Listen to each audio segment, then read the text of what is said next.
Should you or should you not use the slide release? Let's look at the philosophy behind both.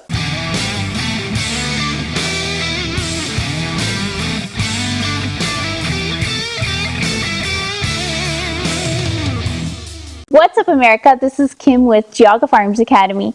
Thanks for watching. Today we're going to look at if you should or shouldn't use the slide release. First, we're going to look at the perspective of the instructor and what the class is about, and also the purpose of the shooter. What skills do you want to gain? There are a lot of outstanding instructors out there whose background is competitive shooting. And although they're very skilled, there's a big difference between competitive shooting and defensive shooting. And one's not better than the other. It's all about what you're trying to accomplish. So let's talk about the goals of a competitive shooter. They want to move fast, they want to move efficiently, and they want to get as many points as they possibly can. So if they run up to a wall and they expose half their body and they shoot really quickly and effectively, they're going to do really well. But in real life, in defensive shooting, they're probably going to be dead, and that's not going to work so well. So now that we understand the objective of competitive shooters, we have to remember that their techniques are often going to be based about speed and not always tactically most effective. So what do we mean by tactically effective?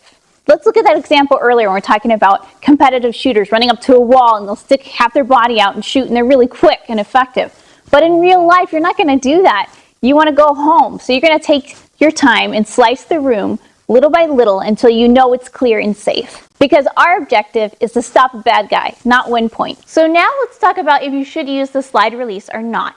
With competitive shooting, they're going to load their magazine and they're often going to use their thumb on their shooting hand to release the slide, and they don't lose contact with the gun. Another technique they'll use is they'll load their magazine and they'll use the thumb of their support hand to release the slide and keeping both hands on the gun, same thing. And this works really well because they're always going to use the same gun on something that they've trained with a lot of times. And at the end of the day, let's say that it doesn't work.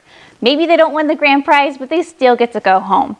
But in real life defensive shooting, that could be the determining factor if you go home or not. Another thing to think about is that when you release the slide release, all it does is load the gun.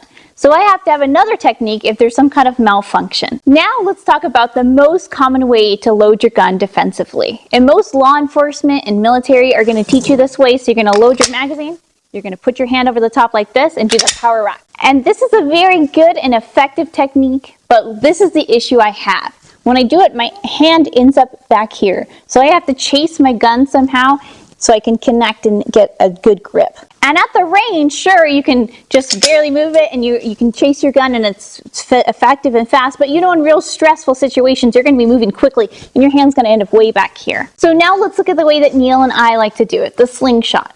So we're going to insert our magazine, we're going to rotate our pistol and grab it from behind like this, keeping our hands close to the gun. We like this technique because it kind of melts the two ways together. So we're using a larger motor skill, unlike the fine motor skill needed to release the slide release. It's the same in all the guns. It's also a way where you can clear a pistol and you don't end up with your hand way back here. So should you use the slide release or not?